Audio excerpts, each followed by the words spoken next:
มีลูกค้าหลายคนโทรมาถามว่าอะโหลมีอาหารบ่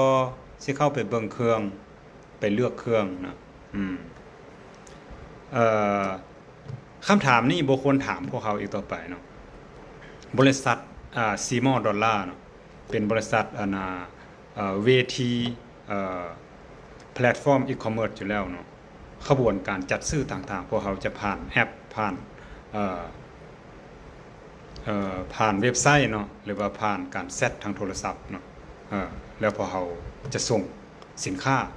ถึงที่หรือว่าถึงมือท่านเนาะต่างแข่งก็ส่งผ่านบริษัทขนส่ง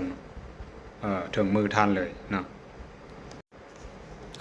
ปัญหานี่แหละที่ว่าอุตสาหกรรมด้านอีคอมเมิร์ซเนาะอยู่ลาวจึงบ่เติบโตย้อนว่าเขายังยึดติดอยู่กับประพฤติกรรมแบบเดิมๆเนาะเฮาเรื่องเคยจังไหนเฮาก็เฮ็ดจังซั่นเนาะดังนั้นมันเป็นการส่งเสริมทางด้านนี้ที่จริงแล้วเขาสามารถแก้ไขปัญหานี้เนาะได้หลายอย่างผู้ส่งสินค้าก็สามารถส่งถึงที่ก็ได้เสียค่าน้ำมันหน่อยนึงไปให้เจ้าเบิ่งเนาะต่างไปแนะนำสินค้าเนาะให้เจ้าบ่จำเป็นต้องไปเบิ่งอยู่ห้านจังซั่นซี่เนาะมันก็จะเฮ็ดให้อุตสาหกรรมเรื่องอีคอมเมิร์ซเนาะ